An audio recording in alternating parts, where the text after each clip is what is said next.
कर्पूरगौरं करुणावतारं संसारसारं।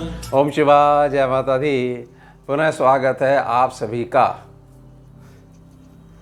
चलिए हमारा विषय ले लेते हैं, अगली राशि ले लेते हैं। धनु राशि 9 नंबर, जन्म से मृत्यु तक प्रत्येक घटना की सामान्य गणना एवं फल।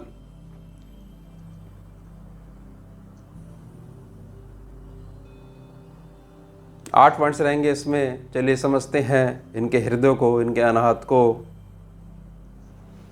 पहला पॉइंट रहेगा, धनु एक विषम पुरुष प्रधान एवं द्वि स्वभाव राशि है। इसमें अग्नि तत्व की प्रबलता और क्रूर स्वभाव है। क्षत्रिय जाति वाली यह राशि पित्त प्रधान होती है, जो पूर्व दिशा को सूचित करती है। इसका प्रिय विचरण स्थान पर्वत होते हैं। इसका प्रभाव अति उष्ण और रंग पीला होता है। इसके स्वामी बृहस्पति देव हैं। इसमें राहुदेव नीच प्रभावी और केतुदेव उच्च प्रभावी बने रहते हैं। बस ये जो राहुदेव नीच प्रभावी और केतुदेव उच्च प्रभावी बने रहते हैं, जो भी धनु राशि का यानी चंद्र राशि जिसको क्लियर है, चंद्रमा जहाँ है आपकी लगन कुंडली में, वहाँ अगर 9 नंबर लिखा हुआ है तो ही आपकी धनु राशि है। आप स्कैनिंग में कोई बोलते नाम से कोई राशि नहीं होती है। अब कोई व्यक्ति 4 नाम रख लेगा तो 4 राशियाँ थोड़ी हो जाएंगी उसकी। इस बात को बहुत अच्छे से समझिएगा।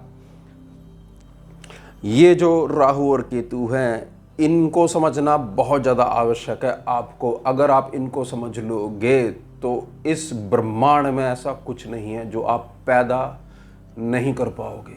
सब कुछ पैदा कर लोगे। ये है आप में खासियत, और ये गुण केवल धनु वालों के पास है। और मैं बहुत अच्छे से आपको वीडियो के लास्ट में समझाऊंगा कि इसको ठीक कैसे करना है, क्योंकि ये मूल है। केतुदेव अगर उच्च हैं तो कैसे उनका आशीर्वाद प्राप्त करना है, और राहुदेव नीच प्रभावी अगर हैं तो कैसे उनको उच्चता में लेके आना है, और कैसे इन दोनों से आशीर्वाद लगातार लेते रहना है। पिछले जन्म के रिकॉर्ड्स होते हैं इनके पास, राहु और केतु के पास, ये समझ लीजिएगा। प्रारब्ध की बहुत सारी ऊर्जा छुपी होती है जब इनका गोचर आता है, दशा चलती है। समझिएगा इस बात को। चलिए आगे बढ़ते हैं। दूसरा पॉइंट, जातकों का शरीर सामान्य से अधिक लंबा और शरीर गठीला रहता है। माथा और नाक दोनों ही लंबे होते हैं। रंग गोरा और चेहरा साफ होता है। बाल काले या हल्के भूरे होते हैं। व्यक्तित्व शानदार होता है। आंखों में अलग ही चमक होती है। जातक सुंदर और रूपवान होते हैं। बुद्धिमान, ईमानदार, सत्यवादी और उदार हृदय के स्वामी प्रायः सबकी ही सहायता करते रहते हैं। तीसरा पॉइंट समझेंगे धनुराशि वाले, गर्भ से ही साहसी, न्याय प्रेमी, परिश्रमी और महत्वाकांक्षी होते हैं। आंतरिक शक्ति, आंतरिक उत्साह और आंतरिक आत्मविश्वास दुनिया से अलग होता है। इतना अलग होता है कि ये बोलते हैं मैं अपनी रोड खुद बनाऊंगा, उस पर ही चलूंगा। धनवान होते हैं और धार्मिक कार्यों में रुचि बनी रहती है। इनका आध्यात्मिक मार्ग बहुत मजबूत होता है। कठिन से कठिन समस्याओं के साथ खेलते हुए उन्हें अपना मित्र बना लेते हैं। निर्णय लेने से पहले बहुत गहरा आत्मिक मंथन अवश्य करते हैं। यही इनकी ताकत और कमजोरी दोनों हैं। चौथा पॉइंट समझेंगे, परमात्मा पे विश्वास रखते हुए सामान्यतः सत्य ही बोलते हैं।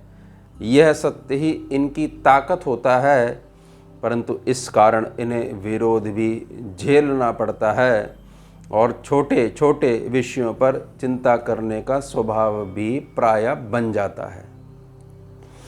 भविष्य की चिंता और अपनी निजी कल्पना से उत्पन्न दुख इन्हें परेशान बनाए रखता है।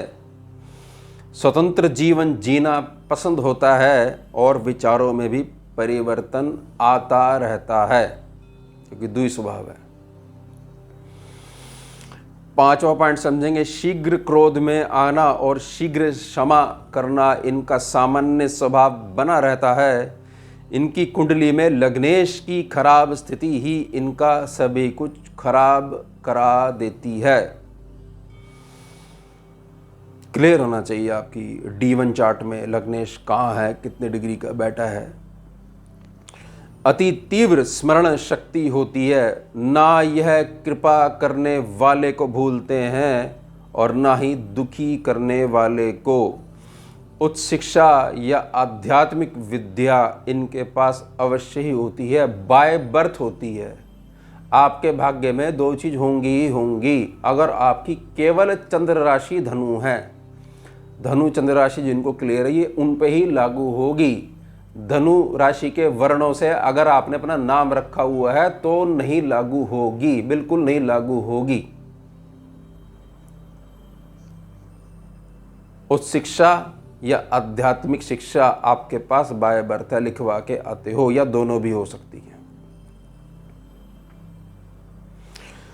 6वां पॉइंट समझेंगे, आगे बढ़ेंगे। इनका विवाह अगर छोटी आयु में हो जाए तो गृहस्थी सुख नहीं मिल पाता, और अगर अधिक आयु में विवाह हो तो मात्र एक सामाजिक समझौता ही रहता है। यह अपने मित्रों की सहायता के द्वारा एक प्रकार से उपकार ही कर देते हैं, उपकार करते हैं सहायता की आड़ लेकर। इतने अच्छी प्रकृति इनकी होती है। इन्हें यात्राओं में असुविधा बनी रहती है, इनके नियम नहीं खराब होने चाहिए। आध्यात्मिक स्थानों की यात्राएं होना सामान्य प्रभाव बना रहता है। अगर बहनें भी धनु राशि वाली नहीं हुई तो अधिक नहीं बनती, या बहनों के कारण चिंता बनी रहती है, यानी उनके द्वारा एक प्रकार से आपके जीवन में कष्ट आता है अगर वो धनु वाली नहीं हुई तो। 7वां पॉइंट समझेंगे, अपने जीवन में प्रॉपर्टी का विवाद देखना भी सामान्य प्रभाव रहता है। यह हर क्षेत्र में सफल रहते हैं, अपने परिश्रम से ही अपना भाग्य बनाते हैं। गले के रोग और उदर पेट के रोग इन्हें परेशान करते रहते हैं। यह अच्छे शिक्षक और मार्गदर्शक होते हैं तथा आसानी से किसी का भी साथ नहीं छोड़ते हैं। साथ नहीं छोड़ते, धनु वाले पक्के हैं बहुत ज़्यादा। 8वां पॉइंट समझेंगे, अंतिम पॉइंट। 3 की संख्या और पीला रंग शुभता लाता है। 6 और 9 की संख्या भी शुभ रहती है। गुरुवार का दिन भी शुभ रहता है। कुंडली के अध्ययन पश्चात थोड़े समय के लिए गुरुवार के दिन दाएं हाथ की तर्जनी, पहली उंगली में स्वर्ण की अंगूठी में 3 रत्ती का पुखराज रत्न धारण करना शुभ रहता है। रिजर्व है तर्जनी उंगली, केवल गुरु का रत्न ही वहाँ पर आएगा, विराजमान होगा, शोभित होगा, और किसी उंगली के साथ ये चीज़ नहीं है। अब उपाय समझिएगा और अपनाइएगा इसको। उपाय रहेगा, श्री गीता जी का 1 अध्याय नित्य पढ़ें, हिंदी में महात्म्य सहित।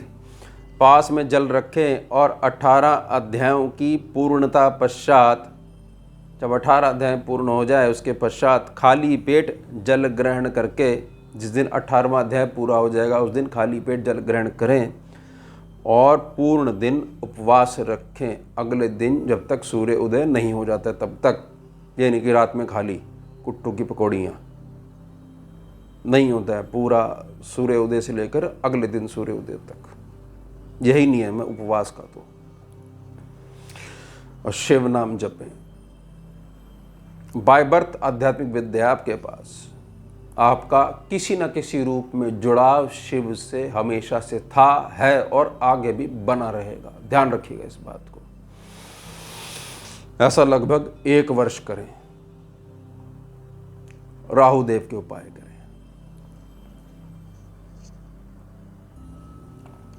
केतु देव उच्च, जैसा कि मैंने पहले प्रार्थना करी थी, मैं क्लियर करूंगा, और राहु देव नीच प्रभावी। और यहाँ भी प्रार्थना करी गई राहु देव के उपाय करें। केतु देव अगर उच्च हैं तो केतु देव अकेले इतनी ताकत रखते हैं कि मुक्ति से पहला जो चरण है यानी कि मोक्ष के चरण तक आपको लेकर के जा सकते हैं। और यह ग्रह अगर आपके उच्च है राशि की गणना के अनुसार केवल स्कैनिंग के अनुभव में, तो आपको क्या करना है, आपको किसी ना किसी रूप में ईश्वरीय व्यवस्था के साथ जुड़े रहना है, जिससे केतु देव को ऊर्जा पहुंचती रहेगी। इसलिए प्रार्थना करी गई कि शिव नाम जपें। अब राहु देव के उपाय क्या रहेंगे? राहु है क्या? जहाँ पर भी अन्याय होता है, किसी भी रूप में भेदभाव करा जाता है, तो जो आवाज़ बाहर निकल के आती है कि यह आप गलत कर रहे हो, वो वाणी राहु कहलाती है। अब क्या व्यवस्था होगी? राहु देव के उपाय क्या होंगे इस आधार पर? जो भी पीड़ित है, जिसको समाज नकार देता है, जो स्वयं से अपनी कोई भी सहायता नहीं कर सकता है, नारायण रूप बन के आप श्री हरि को स्मरण करते हुए, शिव नाम का जाप करते हुए उनकी अन्न सेवा, जल सेवा, औषधि सेवा करने लग जाओ। दुनिया में जो सबसे ऊंचा पद होगा उस पे राहु बिठाएंगे आपको। समझ जाइएगा इस बात को। केवल 9 नंबर वाले चंद्र राशि, केवल धनु वालों के लिए प्रार्थना कर रहा हूं। स्कैनिंग के अनुभव अनुसार ज्योतिषीय गणना से बहुत दूर दूर तक का कोई संबंध नहीं है स्कैनिंग विद्या का। ये साधना में से निकली है कि कोई गणना काम नहीं करती है इसकी। हर एक कुंडली की जब स्कैनिंग करी जाती है तो पूरे ब्रह्मांड में उसकी स्कैनिंग सभी स्कैनिंग से अलग रहती है। इस बात को समझ जाइएगा आप बहुत अच्छे तरीके से। जो भी व्यक्ति पीड़ित है, आप देखिएगा, स्टेशन पे आप जाइए, बस स्टैंड पे आप जाइए, वहाँ पर ऐसे लोग होते हैं, कपड़े फटे हुए हैं, मंदबुद्धि हैं, गाली दे रहे हैं। ऐसे लोगों की सेवा करिए। सारे विकृत राहु को भोग रहे हैं, ऐसे लोगों की सेवा करिए।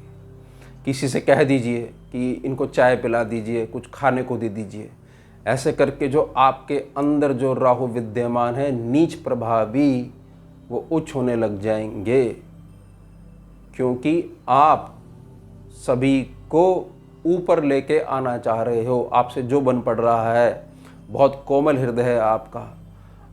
अगर धनु राशि बिल्कुल सटीक बैठती है, वैसे तो ये मेडिटेशन क्लास नहीं है, उसमें अधिक से क्लियर करूँगा। तो जब जन्म होता है आपका, पूर्णता और क्षमता आपके अंदर बनी हुई है पूर्व प्रारब्ध के अनुसार, तो अनाहत चक्र से जन्म लेते हो, महरलोक से आते हो आप। खासियत है, इसलिए तो बाय बर्थ आध्यात्मिक विद्या आपके साथ आती है, चलती हुई आती है, आपके द्वारा ही जिसकी रचना करी गई है। दुनिया से अलग हो, दुनिया से अलग चलती हो। तो मेरी बड़ी प्रार्थना रहेगी, राहु और केतु की ताकत को समझिए और अपने साथ रखिए। बहुत पुण्य का अभाव जब हो जाता है, तभी केवल धनु राशि वाले पीड़ित होते हैं, पुण्यों का अभाव। और क्या करते हैं? ग्रहीय उपायों में फंस जाते हैं, जबकि स्वयं के पास सोई हुई आध्यात्मिक विद्या गर्भ से ही बनी हुई है। तो जो मैं प्रार्थना कर रहा हूँ ये करिए, और फिर देखिए कैसे महाराजा बनाएंगे आपको राहु। और केतु देव तो हैं ही आपके साथ। जो बोल दोगे, जिसके लिए बोल दोगे, स्वयं के ऊपर तो काम नहीं करेगी जब तक सोई हुई है, लेकिन दूसरे का कल्याण जरूर कर देगी। प्रार्थना रहेगी, ध्यान दीजिएगा 9 नंबर वाले। तो ये था हमारा विषय, धनु राशि जन्म से मृत्यु तक प्रत्येक घटना की सामान्य गणना एवं फल। अब मिलते हैं आपसे अगले भाग में नए विषय के साथ। जुड़िए हम शिवा। जय माता। सारं भुजगेन्द्रहारं कर्पूरगौरं करुणावतारं